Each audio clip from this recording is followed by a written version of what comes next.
Hello, I'm Nancy Miller. I worked in Dr. Carroll's office at the ARL in Adelphi, Maryland this summer with the theoretical nuclear physicists. All right. Hello, my name is Stephanie Gonzalez, and this is my first year with Reset, and I am Nancy's partner. Okay. What I worked at in the lab and what Stephanie and I were able to pull out in order to make it school friendly is that we were doing a nuclear chemistry unit because that is something that is really important to their understanding and kind of hard to get along with the students.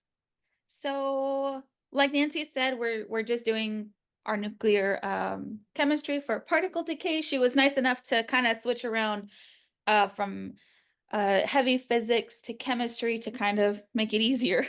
Okay, one of the reasons why we chose particle decay is because A, it's something that's necessary in the chem units.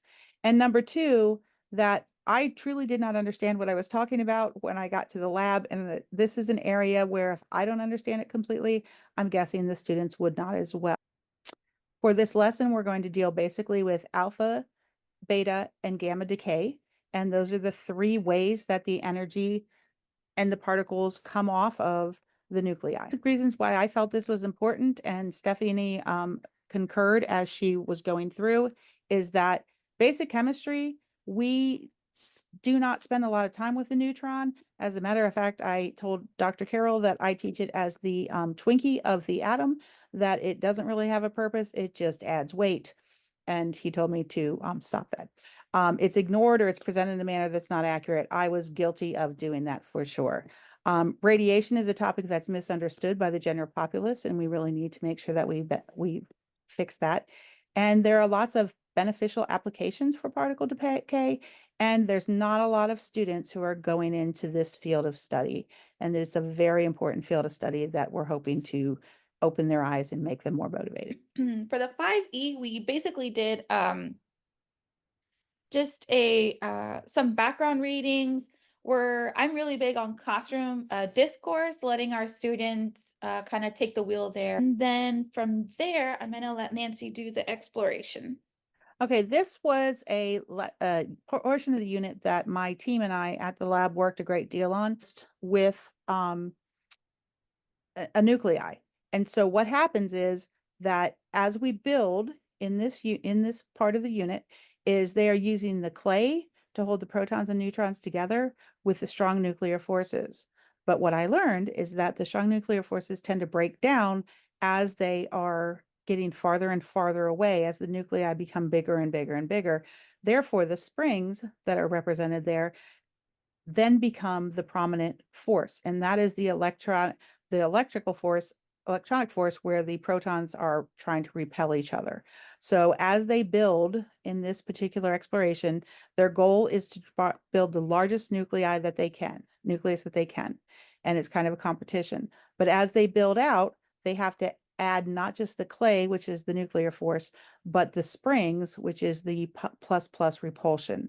And they will find as they build bigger and bigger that that repulsion becomes more relevant and that that nuclear force does not hold them together well. The reason why we're doing this at the beginning, there are lots of flaws to this model. There are lots of things that they will find. But what we wanted to dispel early on is that that nucleus is not just a rock glued together with protons that are repelling and neutrons that are doing nothing. And so this is a good way to build that better vision of what they're working with as we enter into the decay.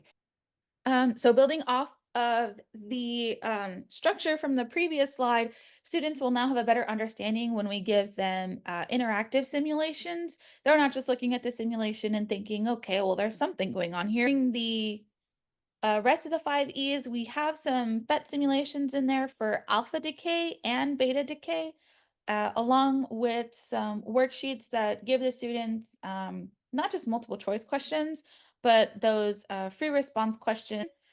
We also have a Canva presentation in there, and that was our elaboration part.